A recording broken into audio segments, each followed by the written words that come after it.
The Chargers won this game 26-8, one of the strangest scoring games. I don't even know if this is scoregami at the end, but it was one of the strangest scoring games. It felt like a baseball score for the first half of this one.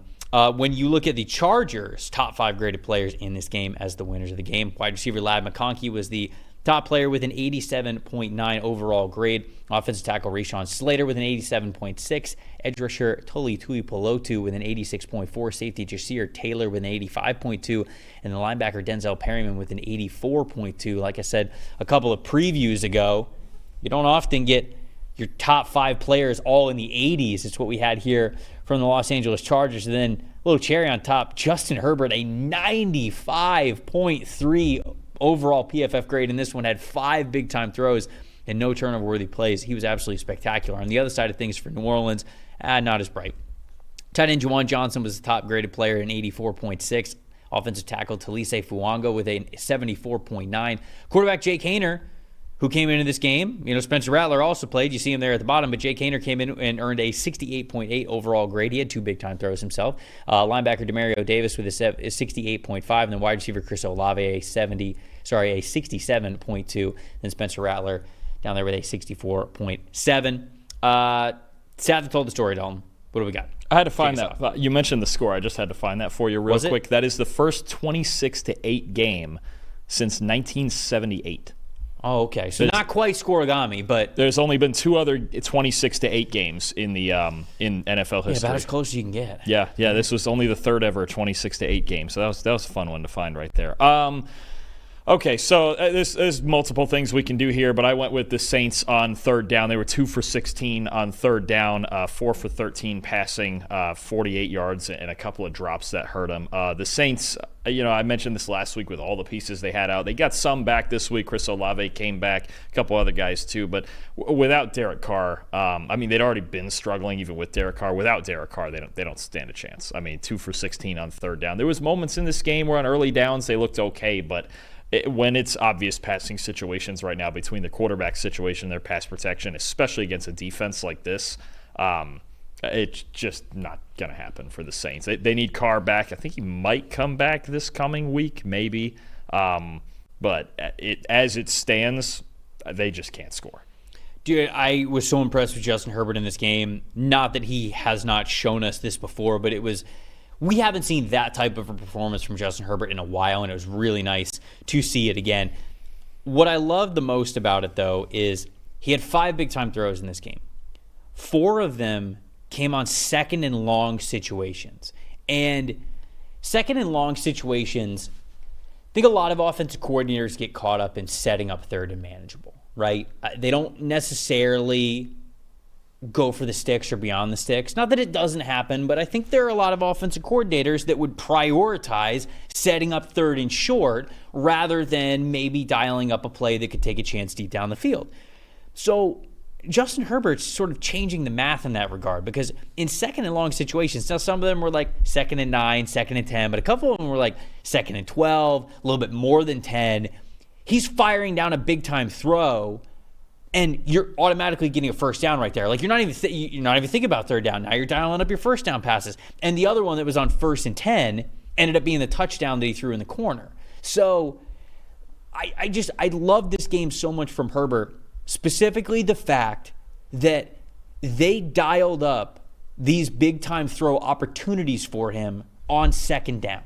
And again, I don't mean to be repetitive, but too many times I see offensive coordinators get really conservative and they really want to put their offense in advantageous situations to move the ball, and it's like they try for 3rd down. The goal is not necessarily 3rd down. The goal is first downs. Now, can you go for that every single time? No, it's not Madden. I understand that. But to me, there are too many times when offensive coordinators get a little too tunnel vision and they don't let their great quarterbacks be great.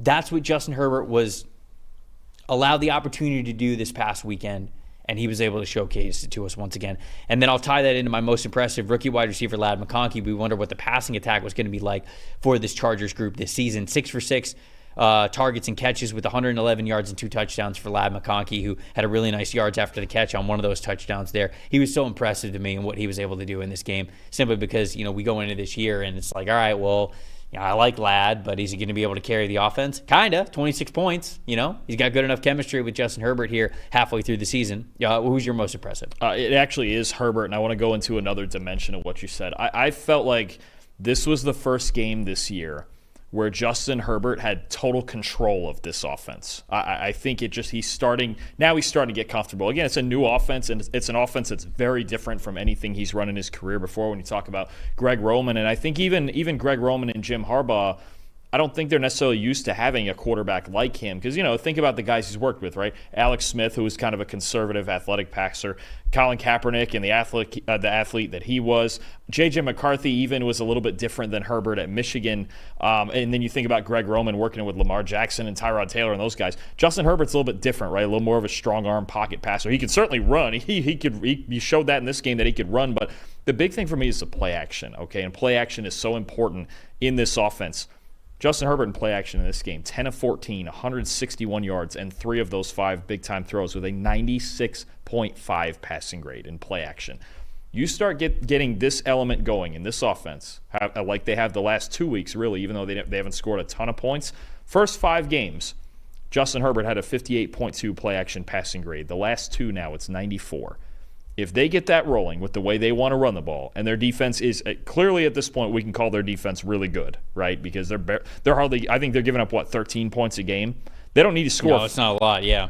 They don't need to score 40 a week like they needed to under Brandon Staley. This is a legitimately good defense that they want to run the ball with. They want to get into the play action with, and Justin Herbert's starting to do it at a lethal level. If he's going to combine that, you mentioned McConkey too, and maybe some of these other weapons also, they get the play action going, and Herbert looks like this, like he has the last 2 weeks with it, we start talking about them like they're going to be a playoff team.